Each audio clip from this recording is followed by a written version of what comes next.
संत लूकस के सुसमाचार में क्षमा के बारे में यीशु उनको बता रहे थे,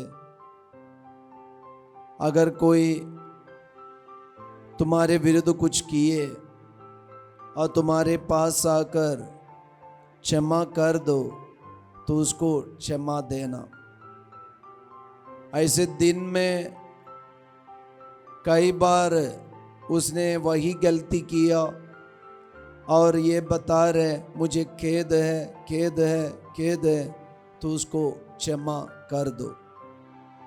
अभी जैसे संत मत्ती के सुसमाचार में हम आते हैं, यहाँ यीशु और पेतुस दोनों के बीच में एक कॉन्वर्सेशन चल रहा है और इसके बीच में पेतुस यीशु को पूछ रहे कि मेरा भाई मेरे विरुद्ध कुछ किए और मैं कितने बार उसको क्षमा देना, 7 बार तक। तब यीशु पेतुस को बताया 7 बार तक नहीं बल्कि 70 गुना 7 बार तक। तो अगर हम मैथमेटिक्स में इसको देखें तो इसको गुणना करके करते करते हमें ऐसे एक संख्या मिल सकता है जो काउंट नहीं कर पाएंगे। तो कितने बार क्षमा करना? 7 बार, मतलब 7 सुसमाचार के हिसाब से और पूरे बाइबल में एक पूर्ण संज्ञा है। पूर्ण एक ही व्यक्ति है, कौन है? यीशु। और यीशु कितने बार क्षमा किया हमें पता है, उनकी क्षमा के लिए कोई सीमा नहीं है। तो ऐसा है तो यीशु जब पेतुस को ये बता रहे कि 70 गुना 7 बार तक तो क्षमा के लिए कोई सीमा नहीं है, तो पूर्णता में पहुंचना है तो एक व्यक्ति को क्या करना चाहिए, यही शिक्षा यीशु हमारे सामने रख रहे।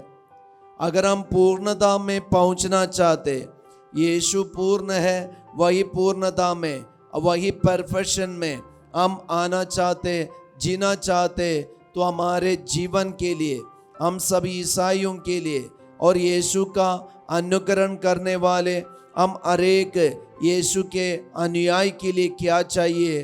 क्षमा का स्वभाव चाहिए।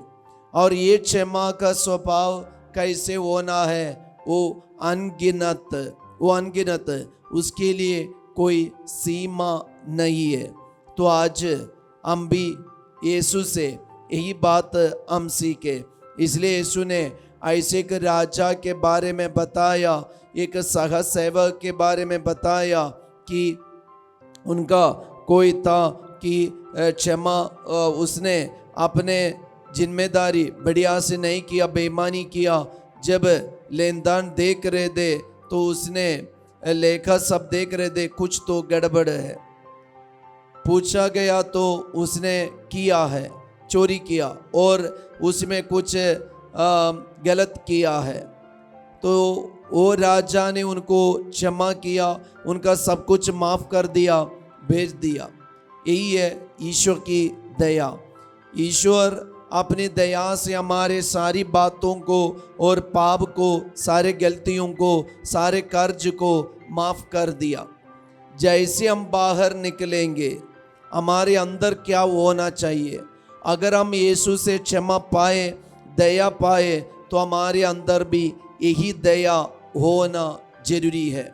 अगर ये दया नहीं होते, हम नहीं दिखाते, जब वो सेवक जब बाहर गए, उनका एक सह सेवक आया और उनके प्रति कुछ देने का था, लेकिन जब मिला और उससे पूछा जल्दी आज ही मेरा कर्ज सब वापस कर दो, उसने समय मांगा, नहीं दिया, जेल में डाल दिया और गला पकड़ लिया। उनके साथ जो अन्याय कर सकता है सारा अन्याय कर दिया। ये अन्याय उसके लिए अन्याय का कारण बन जाते। तो प्रिय भाई और बहन, जब हम अन्याय करते, वो हमारे लिए अन्याय का कारण बन जाते। जब हम दूसरों का नुकसान पहुंचाते वो हमारे लिए नुकसान का कारण बन जाते। तो हमें क्षमा मिलना है, हमें यीशु की दया चाहिए, तो हमें क्या करना है? यीशु हमें शिक्षा दे रहे, क्षमा कर दो, दया कर दो, तो तुम्हारे ऊपर जो दया किया है वो दया बने रहेंगे।